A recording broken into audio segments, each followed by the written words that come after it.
Hello friend, आप सभी का स्वागत है आर के क्लासेस यूट्यूब चैनल पर। दोस्तों, आज की इस वीडियो में हम शिक्षण को प्रभावित करने वाले कारकों के बारे में बात करेंगे। हम लोग यहाँ पर अध्यापक का स्वास्थ्य, अध्यापक का दृष्टिकोण, वातावरण, कक्षा का आकार, दृश्य सर्वे सामग्री, क्षमताएं, शिक्षण विधियाँ, शिक्षण संसाधन, विद्यार्थी की प्रकृति, ये सारे कारक होते हैं जो शिक्षण को प्रभावित करते हैं। तो हम लोग शिक्षण को प्रभावित करने वाले कारकों को इस वीडियो के अंदर डिटेल में डिस्कस करेंगे। ये वीडियो डीएड और बीएड दोनों एग्ज़ाम्स के लिए काफ़ी हेल्पफुल रहेगी।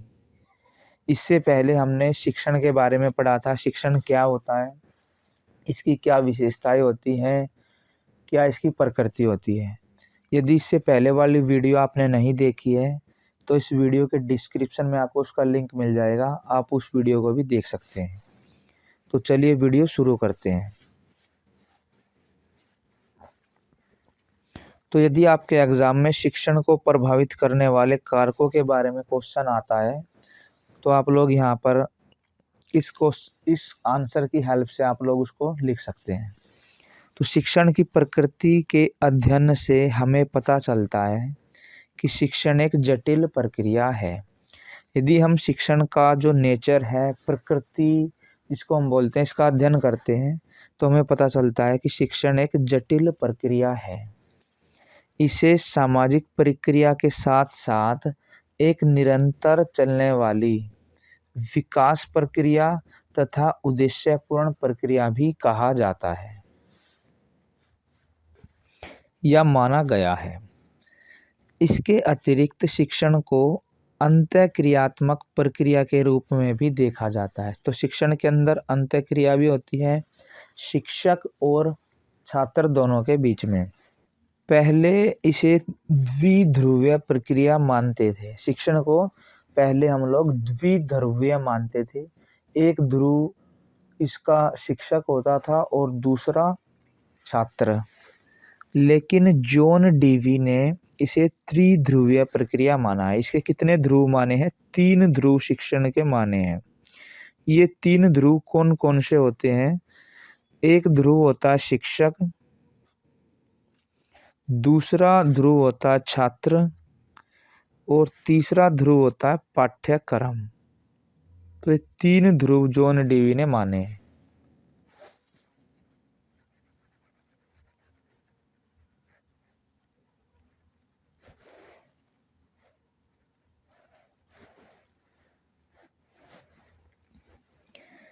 इसके साथ ही शिक्षण को एक सिस्टम या प्रणाली माना है तथा इसे कला और विज्ञान दोनों का दर्जा दिया जा रहा है। शिक्षण के लिए औपचारिक वातावरण होना चाहिए, लेकिन यह अनौपचारिक वातावरण में भी संभव है। इन सब बातों के अतिरिक्त शिक्षण को निर्देशन की प्रक्रिया भी माना जा रहा है।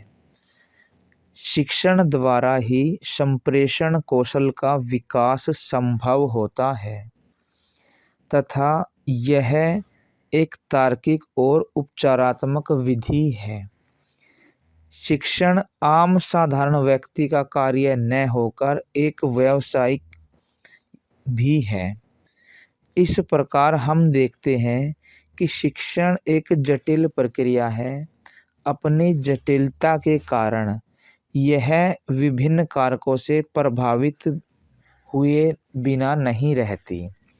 अतः शिक्षण प्रक्रिया को किसी न किसी ढंग से प्रभावित करने वाले विभिन्न कारक हैं, जिनका वर्णन निम्न प्रकार से है या निम्न दिया गया है।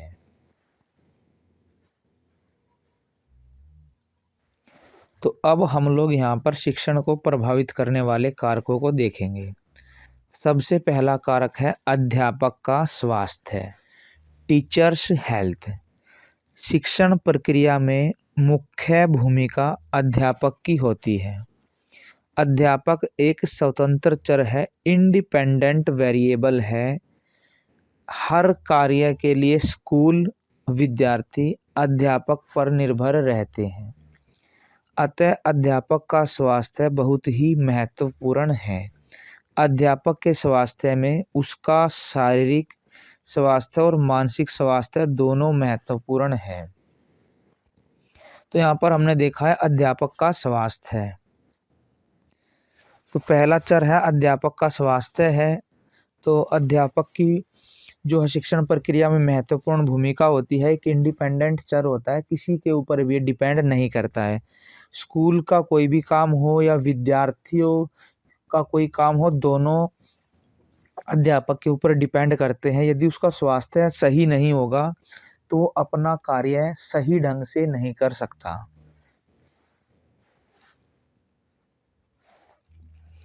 इसके बाद दो तरह का स्वास्थ्य शिक्षक का इफेक्ट डालता है शिक्षण के ऊपर, शारीरिक स्वास्थ्य भी और मानसिक स्वास्थ्य भी। अब हम लोग दोनों को डिस्कस करेंगे। तो सबसे पहले देखते हैं शारीरिक स्वास्थ्य। शारीरिक स्वास्थ्य, यदि अध्यापक शारीरिक रूप से स्वस्थ है तभी वह प्रभावशाली ढंग से शिक्षण कर सकता है। यदि अध्यापक किसी दोष से पीड़ित हो, जैसे कम दिखाई देना, कम सुनाई देना, रक्तचाप का कम या अधिक होना, हृदय रोग से ग्रस्त होना या किसी लंबी बीमारी से पीड़ित होना आदि अध्यापक की क्षमता को किसी न किसी रूप से प्रभावित करते हैं। अस्वस्थ अध्यापक शिक्षण प्रक्रिया को बुरी तरह से प्रभावित करता है। इस प्रकार का शारीरिक रूप से दुर्बल अध्यापक अपने कार्य में उचित संतुलन नहीं बना पाता।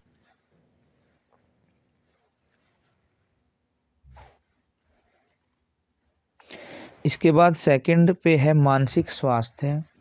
अध्यापक की शारीरिक अवस्था मानसिक स्वास्थ्य को भी प्रभावित करती है।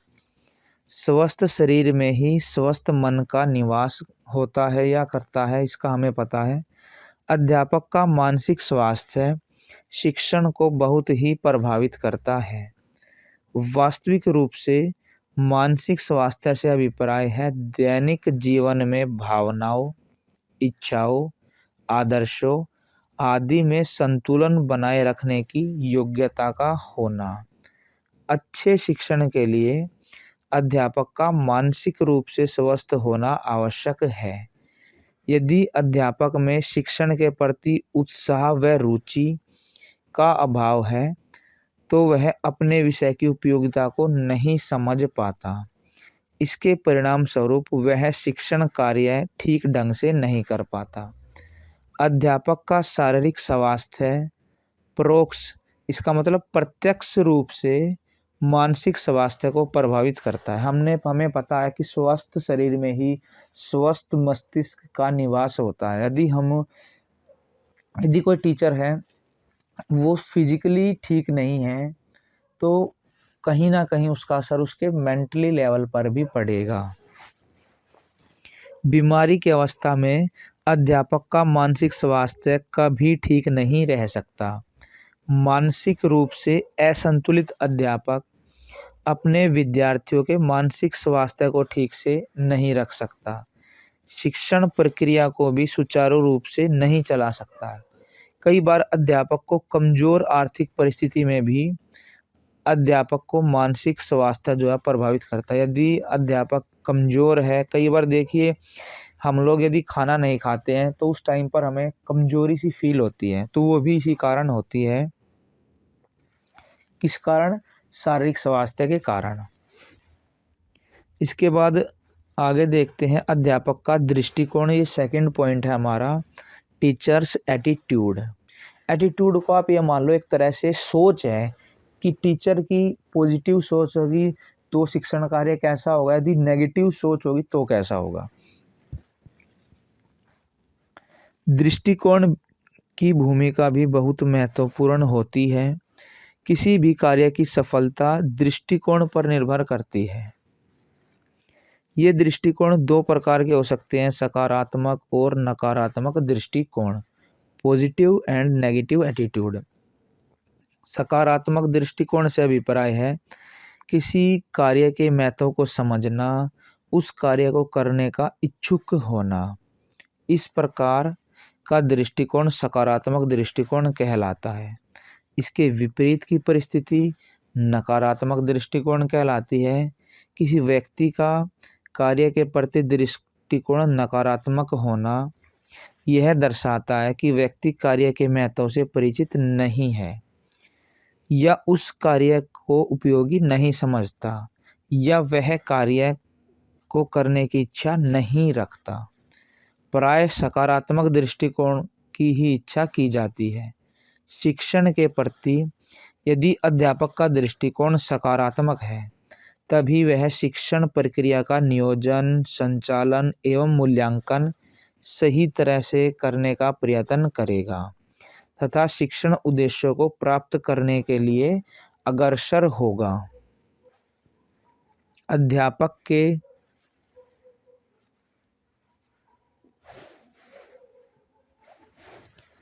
सकारात्मक दृष्टिकोण के परिणाम स्वरूप शिक्षण प्रक्रिया को सरल, प्रभावशाली बनाया जा सकता है, लेकिन अध्यापक का नकारात्मक दृष्टिकोण शिक्षण प्रक्रिया को नष्ट कर सकता है। अब हम लोग देखते हैं वातावरण क्या असर डालता है शिक्षण प्रक्रिया पर। जिन परिस्थितियों का वातावरण में शिक्षण कार्य किया जाता है उसे शैक्षणिक वातावरण कहा जाता है। मतलब जिन परिस्थितियों में हम लोग शिक्षण कार्य करेंगे वो होगा शैक्षिक वातावरण।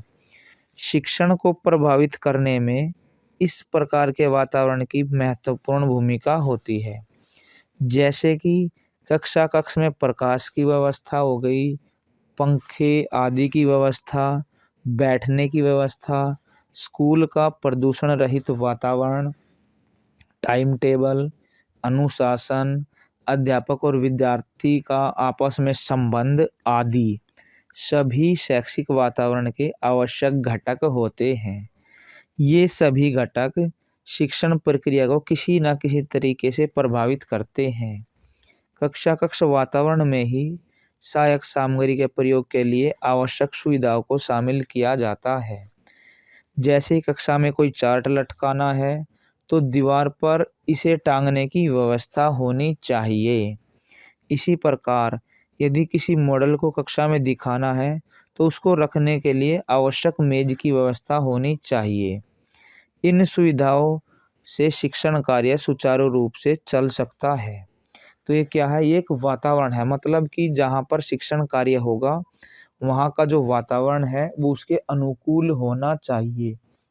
खिड़की, दरवाजे, लाइट और बैठने की सुविधा, टेबल, चेयर, वाइट बोर्ड या ब्लैक बोर्ड, सारी चीज़ें वहाँ पर होनी चाहिए। अगला पॉइंट है कक्षा का आकार, साइज ऑफ द क्लास। कक्षा का आकार भी शिक्षण प्रक्रिया को प्रभावित कर सकता है। कई बार बहुत बड़ी कक्षा में शिक्षण प्रक्रिया में रुकावट उत्पन्न होती है।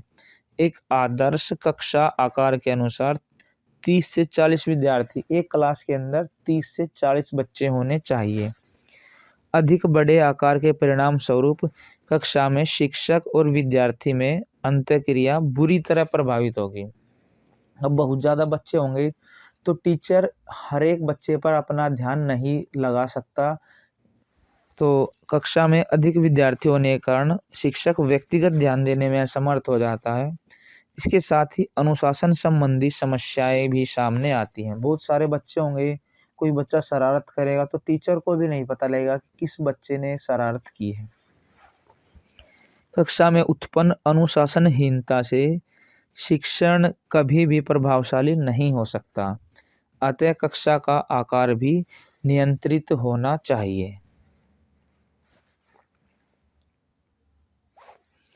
अगला पॉइंट आता है दृश्य श्रव्य सामग्री, ऑडियो विजुअल एड्स। आज के युग में दृश्य श्रव्य सामग्री के महत्व से इनकार नहीं किया जा सकता। मतलब जो शिक्षण कार्य है उसमें यदि हम लोग इनका महत्व देखते हैं तो हम लोग इनकार नहीं कर सकते, बहुत ज़्यादा महत्व है। दृश्य श्रव्य सामग्री के प्रयोग से इंद्रियों को प्रभावित किया जा सकता है तथा शिक्षण को प्रभावशाली बनाया जा सकता है। शिक्षण सामग्री को प्रभावशाली ढंग से प्रस्तुत करने के लिए दृश्य श्रव्य सामग्री का प्रयोग किया जाता है ताकि शिक्षण प्रक्रिया को प्रभावी बनाया जा सके। दृश्य श्रव्य सामग्री के प्रयोग से संप्रत्यों एवं सिद्धांतों को स्पष्ट किया जा सकता है तथा विद्यार्थियों में रुचि अभिप्रेरणा उत्पन्न की जा सकती है। अतः दृश्य श्रव्य सामग्री का प्रयोग भी शिक्षण प्रक्रिया को प्रभावित करता है। आगे हम लोग देखते हैं क्षमताएं। शिक्षण प्रक्रिया को प्रभावशाली बनाने में अध्यापक की योग्यताएं और क्षमताएं भी महत्वपूर्ण भूमिका निभाती है। शिक्षण कला और विज्ञान दोनों ही हैं, क्योंकि इसमें प्रतिभा तथा सृजनात्मकता के उपयोग के साथ साथ अनेक तकनीकों, विधियों, कौशलों का मिश्रण होता है। इनका क्रमबद्ध रूप से अध्ययन किया जाता है। शिक्षण कार्य करने के लिए शिक्षक में कुछ जन्मजात गुण होते हैं, जैसे नेतृत्व का गुण, सृजनात्मकता, व्याख्या करने की योग्यता इत्यादि। शिक्षक में यदि इन क्षमताओं का अभाव होगा तो शिक्षण प्रक्रिया सफल नहीं हो सकती। तो टीचर के अंदर क्या होनी चाहिए? क्षमता भी होनी चाहिए। आगे है शिक्षण विधियाँ, टीचिंग मेथड्स। मनोविज्ञान ने विभिन्न शिक्षण विधियों की व्याख्या की है। इन शिक्षण विधियों से अध्यापक को परिचित होना अनिवार्य होता है। विभिन्न उद्देश्यों को प्राप्त करने के लिए भिन्न भिन्न शिक्षण विधियों का प्रयोग करना पड़ता है। यदि इन शिक्षण विधियों से अनभिज्ञ है तो ऐसे अध्यापक से प्रभावशाली शिक्षण की आशा नहीं करनी चाहिए। यदि टीचर को टेक्निक ही नहीं पता है, टीचिंग मेथड्स ही नहीं पता है, तो उससे हम लोग इफ़ेक्टिव टीचिंग की हम लोग आशा नहीं कर सकते। अध्यापक को शिक्षण विधि का चयन करते समय विषय वस्तु, विद्यार्थियों की व्यक्तिगत आवश्यकताएं, संसाधनों की उपलब्धता, इन सबको ध्यान में रखना चाहिए। ऐसा न करने से शिक्षण कार्य सुचारू रूप से नहीं चल सकता। तो एक टीचर को शिक्षण की विधियों का भी ध्यान रखना चाहिए। बच्चों के लेवल के हिसाब से हो शिक्षण विधियाँ, इंडिविजुअल डिफरेंस का ध्यान रखा जाए और प्रभावी विधियों का यूज किया जाए। इसके बाद आगे है शिक्षण संसाधन, टीचिंग रिसोर्स। शिक्षण संसाधनों की उपलब्धता भी शिक्षण प्रक्रिया को प्रभावित करती है। संसाधन में क्या क्या है? जैसे पाठ्य पुस्तकें हैं, दृश्य श्रव्य सामग्री हैं, चौक है, बोर्ड है इत्यादि। इन संसाधनों के अभाव में शिक्षण कार्य प्रभावी नहीं हो सकता। मान लीजिए किसी रूम के अंदर बोर्ड ही ना हो तो टीचर क्या लिखेगा, क्या समझाएगा? ये सर्व पाठ्य पुस्तक ही ना हो बच्चों के पास या टीचर के पास ना हो तो वहाँ पे भी इफ़ेक्टिव टीचिंग नहीं हो सकती। अतः इन संसाधनों की उपलब्धता को सुनिश्चित करने से शिक्षण कार्य बिना किसी बाधा के सुचारू रूप से चलाया जा सकता है। अब लास्ट पॉइंट बचता है विद्यार्थी की प्रकृति, नेचर ऑफ स्टूडेंट।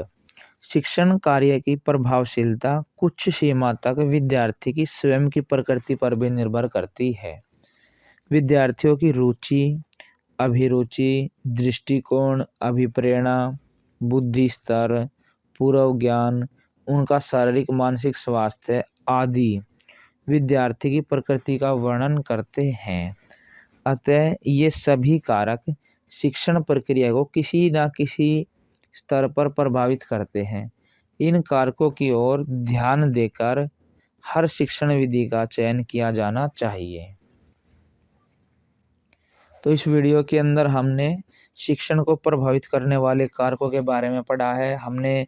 इसमें अध्यापक का स्वास्थ्य, अध्यापक का दृष्टिकोण, वातावरण, कक्षा का आकार, दृश्य श्रव्य सामग्री, क्षमताएं, शिक्षण विधियां, शिक्षण संसाधन, विद्यार्थी की प्रकृति। तो यहाँ पर हमने 9 कारक पढ़े हैं। उम्मीद करते हैं आपको ये वीडियो पसंद आई होगी। यदि ये वीडियो आपको पसंद आई हो तो इस वीडियो को लाइक करें, शेयर करें और कमेंट बॉक्स में अपने कमेंट ज़रूर डालिएगा। तो मिलते हैं नेक्स्ट वीडियो में, तब तक के लिए बने रहिए हमारे साथ।